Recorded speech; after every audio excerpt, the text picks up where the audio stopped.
আমরা অনেকেই ঘুম থেকে উঠে কি নাস্তা বানাবো সেটাই চিন্তা করি। তো ভিউয়ার্স, আজকে আমি একদম ঝটপট খুবই অল্প সময়ে আমি এই নাস্তাটি করে দেখাবো। ইনশাল্লাহ আপনাদের কাছে অনেক ভালো লাগবে। তো আমি আয়শা's কুকিং শোতে সবাইকে স্বাগতম জানিয়ে রান্না শুরু করছি। তো আমি এখানে একটি ডিম নিয়েছি। আজকের নাস্তাটি একটি ডিম দিয়ে করব। তো আমি ডিমটি ভেঙে নিচ্ছি। আপনারা এখানে ডিম কম বেশি করে নিতে পারবেন। যদি মানুষ বেশি হয় তাহলে 2-3টা নিতে পারবেন। তো আমি ডিমটা ভালো করে ফেটিয়ে নিচ্ছি। ফেটিয়ে নেওয়া হয়ে গেছে। এখানে লক্ষ্য রাখতে হবে ডিম ভালো করে ফেটিয়ে নিতে হবে, তা না হলে আপনার রুটিটা ভালো হবে না। স্বাদ মতো লবণ দিয়েছি এবং দিয়ে দিচ্ছি 2 টেবিল চামচ আটা। আপনারা ময়দা দিতে পারেন। তো আটা দেওয়ার পরে দিয়ে দিচ্ছি 2 কাপ ভেজা চালের গুঁড়া। এখানে যদি আপনারা শুকনো চালের গুঁড়া ইউজ করেন তাহলে কুসুম গরম পানি ইউজ করবেন। আর যদি ভেজা চালের গুঁড়া ইউজ করেন তাহলে ঠান্ডা পানি দিলেই হবে। তো আমি ঠান্ডা পানি দিয়ে নরমাল পানি দিয়ে এই গোলাটি করে নিচ্ছি।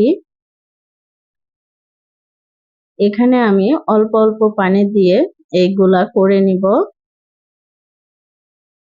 এবং ভালোভাবে মিশাতে হবে। কোনো দলা থাকলে ভেঙে দিতে হবে। তো আমি আবারও পানি দিয়ে দিচ্ছি। পানি দেওয়ার পরে আবারও মিশিয়ে দিচ্ছি। এই গোলা বেশি ঘন করা যাবে না, আবার বেশি পাতলা করা যাবে না। আমি এই গোলার ভিতরে 1 চা চামচ সয়াবিন তেল দিয়েছি। তেল দিলে ভালো হবে, রুটিটা তাড়াতাড়ি উঠে আসবে। তো ভিউয়ার্স, দেখুন আমি কিরকম করে গোলা করেছি, আপনারা দেখে বুঝে নেবেন। কিছুটা চিটরুটি গোলার মতো।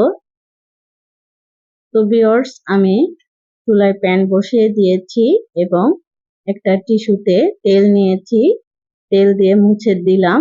দেওয়ার পরে আমি গোলা দিয়ে দিচ্ছি। দেখুন, রুটিটা যদি আপনারা বড় করতে চান তাহলে আর একটু গোলা দিবেন। তো আমি এরকম সাইজের করব। তো আমি উল্টিয়ে দিলাম। উল্টিয়ে দিয়ে ভেজে নিচ্ছি। দেখুন, প্রতিটা পিঠাই এরকম ছিদ্রযুক্ত হবে। একদম ঝটপট এই রুটিটা আপনারা বানাতে পারবেন ইনশাল্লাহ। রুটি বেলার ঝামেলা ছাড়াই এত সুন্দর রুটি হয় তা আগে জানতাম না। তো ভিউয়ার্স, আপনাদের কাছে কেমন লেগেছে কমেন্ট বক্সে জানাবেন। আর আমার চ্যানেলে যারা নতুন এসেছেন প্লিজ সাবস্ক্রাইব করে পাশে থাকবেন। তো আমি আরো গোলা দিয়ে দেখুন একটা রুটি আমি বড় করেছি। এরকম বড় করেও করতে পারেন, কোনো সমস্যা নাই।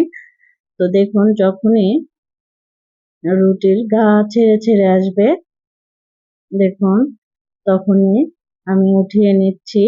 ঢেকে দেওয়ার প্রয়োজন হবে না, এমনিতেই হয়ে যাবে।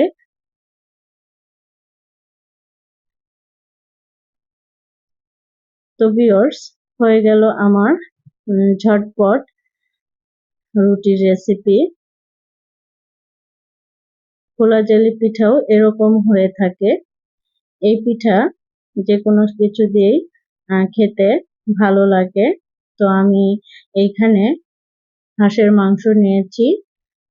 হাঁসের মাংস দিয়ে পরিবেশন করে আপনাদেরকে দেখিয়ে দিলাম। আশা করছি আপনাদের কাছে অনেক ভালো লেগেছে। আসসালামু আলাইকুম, আল্লাহ হাফেজ।